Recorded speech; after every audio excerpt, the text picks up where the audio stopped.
안녕하세요. 상식이 돈이 되는 지식스쿨입니다. 일본 스가 관방장관은 최근 악화된 한일 관계에도 불구하고 한일 군사정보보호협정은 계속 유지돼야 한다는 입장을 밝혔다고 하는데요. 영상 시작 전 좋아요와 구독을 눌러주시면 여러분의 소중한 구독 하나당 100원의 따뜻한 가치가 되어 지난해에 이어 올해 12월에도 불우한 이웃에게 후원하는 뜻깊은 자리를 만들겠습니다. 한일 군사정보보호협정은 박근혜 전 대통령이 집권하던 2016년 체결된 것입니다. 한일 양국이 군사정보를 직접 공유할 수 있도록 하기 위한 목적이었죠. 미국의 적극적인 중재에 의해서 체결된 것이기도 한데 실제 이 협정의 큰 구도는 한미일 삼각 안보협력 체제를 구축하여 팽창하는 중국을 견제하려는 의미가 더 크다고 합니다.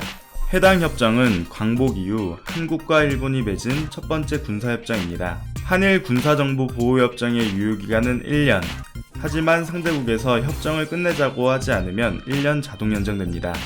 이런 가운데 최근 한국에선 일본 정부의 수출 규제 강화 조치로 양국 관계가 악화되면서 한일 지소미아를 재연장할 필요가 없다는 의견이 제시되고 있는 상황입니다. 대통령과 여야 5당 대표회동에서 심상정 정의당 대표가 협정 폐기를 언급하기도 했었죠. 따라서 그 전에 우리나라가 파기를 통보하면 협정은 폐기됩니다. 관방장관은 우리나라로 치면 청와대 비서실장과 비슷하다고 합니다. 따라서 스가 관방장관의 의견은 곧 아베 총리의 뜻이기도 하다는 것이죠. 아베 총리는 한일 군사정보보호협정의 유지를 원하고 있다고 해석할 수 있습니다. 이뿐만 아닙니다. 부산시가 일본과 행정교류를 관계 개선 때까지 잠정 중단하자고 하자 스가 관방장관은 양국 관계의 장래를 위해서 상호 이해의 기반인 국민 간 교류, 자치제 간 교류는 이제부터라도 확실히 계속해야 한다고 밝혔습니다. 그런데 모순적으로 일본은 우리나라를 화이트리스트에서 제외시키려고 하고 있습니다. 화이트리스트란 일본 정부가 외국과의 교역 시 전략물자 등을 수출할 때 관련 절차를 간소화하게 처리하도록 지정한 물품 목록입니다.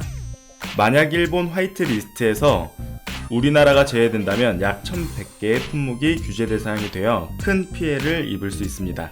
그런데 우리나라 군사정보를 계속해서 주고받자니 앞뒤가 맞지 않는 모습을 보이고 있습니다. 한일 군사정보보호협정에 일본만큼이나 관심을 보이는 나라가 있습니다. 바로 미국입니다. 미국의 입장에서는 한미일 안보협력을 통해 동북아에서의 입지 강화를 노렸습니다. 또한 해당 협정을 통해 북한을 넘어 중국까지 견제하기 위함이었죠. 일각에서는 심상정 대표의 이번 발언에 주목하고 있습니다. 일본의 추가 조치에 대한 경고와 더불어 미국의 적극적인 중재를 요청하는 것입니다. 청와대 관계자는 협정의 재검토는 진행 중이지 않다고 밝혔습니다. 일본의 경제보복 조치와 협정은 별도로 보자는 것입니다. 앞으로 우리 정부는 어떤 선택을 할지 지켜볼 필요가 있겠습니다. 여러분의 의견을 댓글로 남겨주시면 감사하겠습니다.